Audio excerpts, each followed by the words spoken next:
John F. Kennedy bio je 35. demokratski izabrani predsjednik SAD-a. Došao je u Dallas, grad u državi Teksas, sa svojom ženom Jackie u posjetu gradu. Oko 11 časova sleteli su na aerodrom. Prilikom sletanja neki očevici su govorili da je John rekao Jackie: "Stigli smo u Dallas, grad ludaka."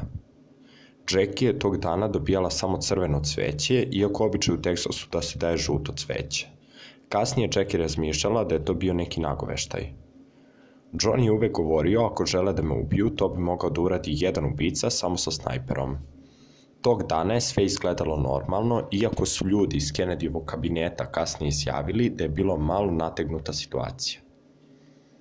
Seli su u predsjedničko vozilo, Cadillac. U istom autu sa Kennedyjem i Jackie bio je John Connally, guverner Teksasa u to vreme. Oko 12:30 po centralnom vremenu u toku vožnje, Kennedy dobija prvi metak, koji osim Jackie niko nije primetio. Ljudi nastavljaju da mu mašu. Taj metak zapravo ga je pogodio u vrat. Kennedy se hvata za vrat. Jackie pokušava da mu pomogne, ali niko još nije svestan toga. Jackie se tada navodno prodrala. "Ubili su mi muža."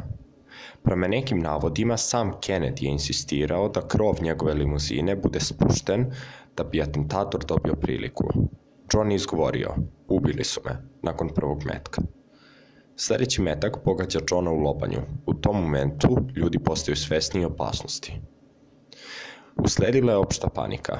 Agent tajne službe, koji je bio pored predsjednikovog auta, skočio je na auto u pokušaju da ga zaštiti. Jackie se nagjela preko haube, pokušavajući da pomogne agentu da se popne, ali on je nju odgurivao pozadi da ne ispadne iz vozila. U međuvremenu lakše biva pogođen i guverner Teksasa, John Connally. Neki ljudi tvrde da je bilo 2, 3, pa čak i 28 ispaljenih metkova. Niko sa sigurnošću ne može da kaže. Bili su 6 minuta udaljeni od najbliže bolnice u Dallasu.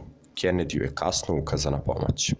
Za vreme dok su doktori pokušavali da spasu Kennedyja, potpredsjednika Linda Johnsona čuvaju agenti tajne službe, jer je bio uplašen za svoju bezbednost.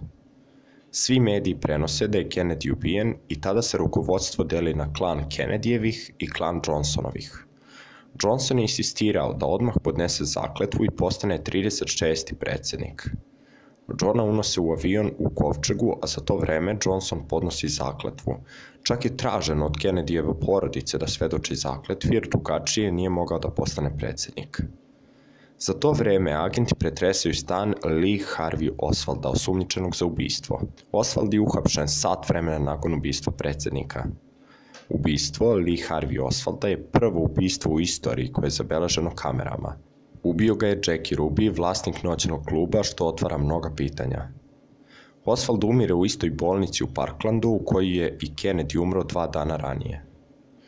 Johnson obrazuje Warrenovu komisiju sa ciljem da rasvetli ubistvo predsjednika, ali ona dolazi do neosnovanih zaključaka, kao na primjer teorija jednog metka.